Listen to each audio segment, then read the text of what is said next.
नमस्कार, मैं हूं बबीता चौधरी और एक बार फिर से आप सभी का स्वागत है हमारे यूट्यूब चैनल पे। आज हम बात करेंगे ईपीएस 95 कर्मचारियों को लेकर एक बहुत ही बड़ी अपडेट हमारे सामने आई है।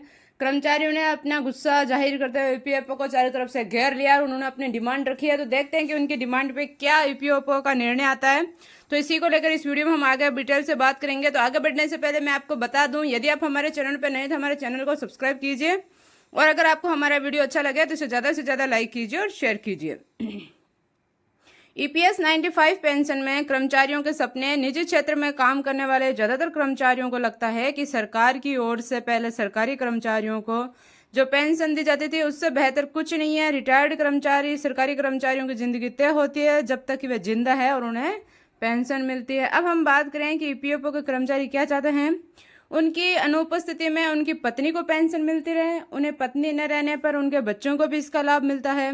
ईपीएस 95 के तहत जो पेंशन बनेगी वह भी बिल्कुल वैसी ही पेंशन है। यह सपनों को साकार करने जैसा है। वे कर्मचारी जिनका पीएफ अकाउंट कर्मचारी भविष्य निधि संगठन में है इस पेंशन स्कीम में नामांकन करा सकते हैं, बेशर्त उनका अकाउंट 2014 से पहले का हो। ईपीएफओ इस अकाउंट में न सिर्फ भविष्य के लिए आपका पैसा बचाता है बल्कि रिटायरमेंट के बाद भी आपको पेंशन की सुविधा भी देता है। इनके कहने का मतलब नहीं है यह है कि अगर आप नहीं रहते हैं, आपने ईपीएफओ में अपना अकाउंट खुलवा रखा और अगर आप नहीं रहते हैं तो आपके ना होने पर आपकी पत्नी को वो जो पेंशन है वो मिले, और अगर आपकी पत्नी भी ना हो तो आपके बच्चों को ये पेंशन मिले। कर्मचारी पेंशन योजना एक ऐसी ही स्कीम है और जिसमें निजी कर्मचारियों को भी पेंशन सुरक्षा मिलती है। ईपीएफओ ने साल 1995 में इस स्कीम को और आकर्षक बनाया और इसका नाम बदलकर ईपीएस 95 कर दिया। अब हम बात करें कि कर्मचारियों के सपने क्या हैं। ईपीएस 95 एक ऐसी पेंशन योजना है जिसमें ईपीएफओ कर्मचारियों के साथ साथ पूरे परिवार को पेंशन की सुविधा देता है। इस योजना को चुनने वालों को कई अन्य सुविधाएं भी दी जाती है। करीब 75 लाख पेंशनर्स इस समय ईपीएस 95 पेंशन योजना के लाभार्थी है। इसके अलावा ईपीएफओ के करीब 6 करोड़ सब्सक्राइबर भी जुड़े हैं जिन्हें हाल ही में ईपीएस 95 योजना चुनने का विकल्प दिया गया है। यह योजना रिटायरमेंट पर न्यूनतम व गारंटेड पेंशन की सुरक्षा प्रदान करती है। कैसे मिलेगा ईपीएस पेंशन का लाभ। इस योजना को चुनने वाले कर्मचारी अगर न्यूनतम 10 साल तक नौकरी करते हैं और 58 साल की उम्र में रिटायर्ड होते हैं तो उन्हें गारंटेड पेंशन का लाभ मिलता है और यह पेंशन किसी भी परिस्थिति में 1000 रुपये प्रति महीने से कम नहीं है। रिटायरमेंट के बाद कर्मचारी को जीवन भर इस पेंशन का लाभ मिलता है। पत्नियों और बच्चों को भी कितनी ईपीएस पेंशन, अगर पेंशनर्स के साथ कोई अनहोनी हो जाती है तो उसकी पत्नी को पेंशन का लाभ दिया जाता है।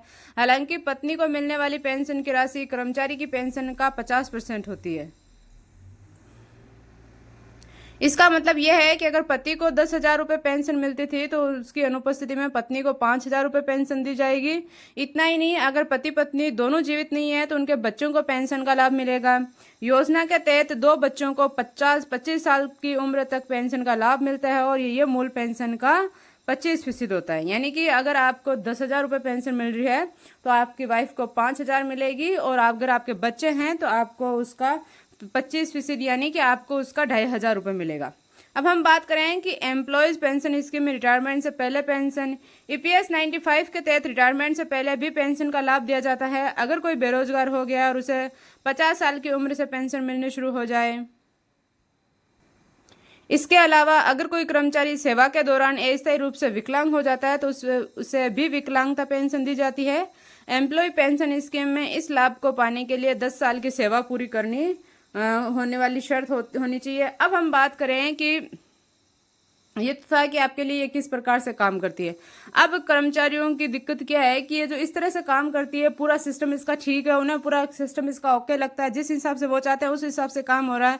लेकिन मेन दिक्कत ये हो रही है कि उनको पेंशन बहुत ही कम दी जा रही है। तो उस पेंशन को बढ़ाने के लिए वो ईपीएफओ को उन पे घेरा डाल रखा है, वहाँ पे वो आंदोलन कर रहे हैं। और मैं आप सभी से गुजारिश करती हूँ इस वीडियो को ज़्यादा से ज़्यादा लाइक कीजिए ताकि ईपीएस कर्मचारियों की आवाज़ को बढ़ाने में यह वीडियो हमारी मदद कर सके। तो इसी तरीके की और वीडियो देखने के लिए हमारे चैनल को सब्सक्राइब कीजिए और बेल आइकन को जरूर दबाएं ताकि आने वाली वीडियो का नोटिफिकेशन सबसे पहले आप तक पहुंचे। धन्यवाद।